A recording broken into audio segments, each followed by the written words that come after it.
ভার্সিটিতে যাওয়ার পরে আমাকে বলে যে কোনো টাকা পয়সা কিছুই দেওয়া হয় নাই এবং আমাকে কোনো ডরমেটরিও দেওয়া হবে না। তারপরে চলে আসছি এবং তারা একটা ভালো অ্যামাউন্টের টাকা আমার থেকে নিয়ে নিছে আগে। এখন পরিচিত মানুষের মাধ্যমে যে তারা এরকম করবে এটা ভাবা হয়নি কখনো। তো আমাদের সার্ভিস আপনার কেমন লাগছে? মানে যদি রেটিং দেওয়া যায় তাহলে 10 আউট অফ 10। আপনি উজো ইউনিভার্সিটি কেন চুজ করেছেন? উজু ইউনিভার্সিটি চুজ করার রিজন হলো আমার সাবজেক্ট হলো ডিজিটাল মিডিয়া। তো আমি অন্য কোনো ইউনিভার্সিটিতে এই সাবজেক্টটা পাচ্ছিলাম না। আসসালামু আলাইকুম। আজকে আমরা একটা সাকসেস স্টোরি নিয়ে আপনাদের সামনে উপস্থিত হয়েছি। ভাইয়া, আপনার নাম? আমার নাম মোল্লা মেহেদী হাসান। তো আপনার এব্রোড প্রিভিয়াস যে আপনার জার্নিটা ওটা যদি আমার সাথে শেয়ার করতেন। প্রিভিয়াসটা না প্রিভিয়াসটা ছিল আমি আমার এক জুনিয়রের মাধ্যমে অ্যাপ্লাই করছিলাম। সে আমার স্কুলেরই খুব ক্লোজ ছিল, ফ্রেন্ডই বলা যায়। তো তার মাধ্যমে অ্যাপ্লাই করার পরে সে মানে তাকে ট্রাস্টেডই মনে হয়েছিল। তাকে টাকা পয়সা যখন যা চাইছে তা দিয়ে দেওয়া হয়। তারপরে যখন আমি ওখানে চলে যাই, পৌঁছাই, অ্যাডমিশন লেটার সবই হাতে পাই, সবই তারা করে দেয়, ভিসা থেকে শুরু করে সব তারা করে দিছিল। তো এখানে যাওয়ার পর আমাকে এটা পর্যন্ত বলা হয়েছিল আমি যে ল্যান্ড করার পরে আমাকে নাকি ভার্সিটি থেকে সে রিসিভ করে নিয়ে যাবে।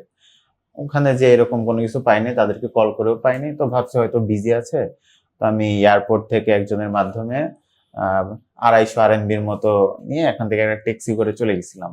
তো ওখানে যাওয়ার পরে দেখলাম ভার্সিটি অফ থাকার পরে আমি ওখান থেকে একটা হোটেল নিয়ে থাকি। পরের দিন যখন ভার্সিটিতে যাই, ভার্সিটিতে যাওয়ার পরে আমাকে বলে যে কোনো টাকা পয়সা কিছুই দেওয়া হয় নাই এবং আমাকে কোনো ডরমেটরিও দেওয়া হবে না। এখন সব টাকা দিয়ে মানে ডরমেটরির জন্য অ্যাপ্লাই করা হয় নাই, সেই জন্য এখন ডরমেটরিতে কোনো সিট নাই। তো বলছে যে নেক্সট যখন স্টুডেন্টটা যাবে মানে 1 বছর পর তখন আমি ডরমেটরি পাবো, তার আগে পাবো না। আর ওখানে লিভিং এক্সপেন্স অনেক বেশি ছিল, সেই জন্য আমি তারপরে চলে আসছি এবং তারা একটা ভালো অ্যামাউন্টের টাকা আমার থেকে নিয়ে নিছে আগে। তারপর থেকে যোগাযোগ সম্পূর্ণ বন্ধ। এখন পরিচিত মানুষের মাধ্যমে গেছে, তারা এরকম করবে এটা ভাবা হয়নি কখনো।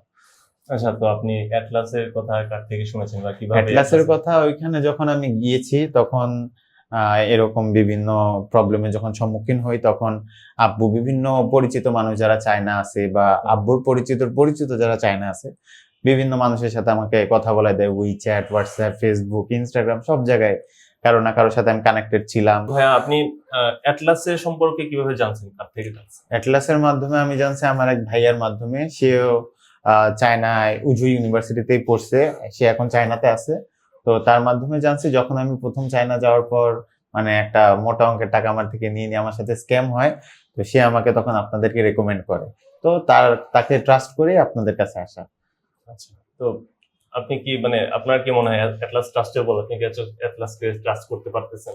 হ্যাঁ, অ্যাটলাস অবশ্যই ট্রাস্টেবল, কারণ আমার সবকিছু তারাই করে দিচ্ছে, আমার সব তারা হ্যান্ডেল করছে এবং যত কাগজ মানে আমাদের কোনো ঝামেলায় যাওয়া লাগে নাই এবং মানে A to Z হেল্প করতেছে একদম রেজিস্ট্রেশন ডেট পর্যন্ত। আচ্ছা, ঠিক আছে। যোগাযোগ করছি। তো বাঁধন নামে এক ভাইয়া ছিল, তার সাথে যোগাযোগ করলে সে অনেক হেল্প করে। তো বললো যে ইফতি তুমি চলে আসো, থাকা লাগবে না, তুমি চলে আসো, আমি তোমাকে আরেক জায়গায় অ্যাপ্লাই করে দিচ্ছি। তো তার ভরসায় তারপর আমি চলে আসি, সে আপনাদের মাধ্যমে পরে অ্যাপ্লাই করে দেয়। তো আমাদের সার্ভিস আপনার কেমন লেগেছে?